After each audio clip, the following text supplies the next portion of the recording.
ಮನುಷ್ಯನಿಗೆ ಅಹಂಕಾರ ಬರಬಾರದು ಅಂತ ಹೇಳ್ತಾರೆ ನೋಡಿ.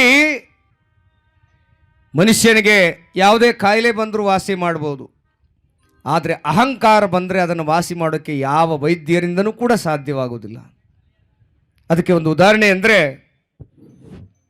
ಒಬ್ಬ ದುರಹಂಕಾರಿ ಪಂಡಿತ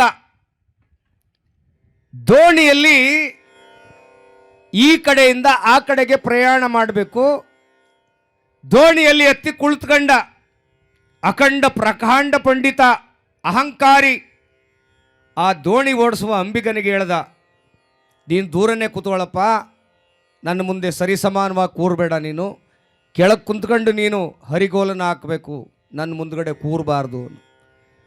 ಆ ಅಂಬಿಗ ಹೇಳ್ದ, ಸ್ವಾಮಿ ನಾನು ಕೂರ್ಲಿಲ್ಲ ಅಂದರೆ ದೋಣಿ ಹೋಗಲ್ವಲ್ಲ ಸ್ವಾಮಿ, ಹಾಗಲ್ಲ, ನಾನು ಹಲವಾರು ವೇದಗಳನ್ನು ಕಲ್ತಿದ್ದೀನಿ, ಉಪನಿಷತ್ತುಗಳನ್ನು ಕಲ್ತಿದ್ದೀನಿ, ಶಾಸ್ತ್ರ ಕಲ್ತಿದ್ದೀನಿ, ಅದು ಕಲ್ತಿದ್ದೀನಿ, ಇದು ಕಲ್ತಿದ್ದೀನಿ ಅಂತ ಹೇಳ್ದ.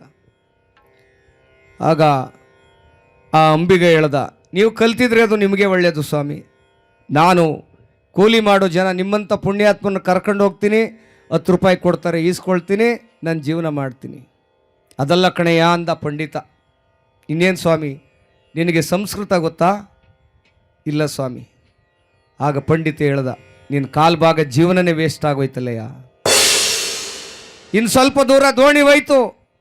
ಅಹಂಕಾರಿ ಪಂಡಿತ ಕೇಳ್ದ, ನಿನಗೆ ಶ್ಲೋಕಗಳು ಗೊತ್ತೇನೆಯಾ ಅಂತ ಕೇಳ್ದ.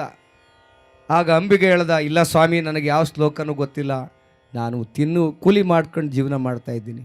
ಹಾಗಾದ್ರೆ ನಿನ್ನ ಅರ್ಧ ಜೀವನವೇ ಹೊರಟೋಯ್ತು ಅಂದ್ರಂತೆ ಪಂಡಿತರು. ಸ್ವಲ್ಪ ದೂರ ದೋಣಿ ಹೋಗ್ತಾ ಇದೆ, ಬಿರುಗಾಳಿ ಜೋರಾಗಿ ಬೀಸಿದೆ, ಆ ಅಲೆಗಳೆಲ್ಲ ಒದರಾಡ್ತಾ ಇದೆ, ದೋಣಿ ಮುಳುಗುವಂತ ಸಂದರ್ಭ ಬಂತು. ಅಂಬಿಗ ಕೇಳ್ದ, ಸ್ವಾಮಿ ನಿಮ್ಗೆ ಈಜು ಬರುತ್ತಾ ಅಂದ. ಇಲ್ಲ ಕಣೆಯ ನನಗೆ ಈಜು ಬರಲ್ಲ ಅಂತ ಅಂದ್ರು ಪಂಡಿತರು. ಹಂಗಾದ್ರೆ ನಿಮ್ಮ ಪೂರ್ತಿ ಜೀವನವೇ ವೇಸ್ಟ್ ಆಗೋಯ್ತಲ್ಲ ಸ್ವಾಮಿ ಅಂತೇಳಿ ಅಂಬಿಗ ಈಜೊಡ್ಕೊಂಡು ದಡ ಸೇರ್ದ, ಪಂಡಿತ ನೀರಲ್ಲಿ ಮುಳುಗೋದ.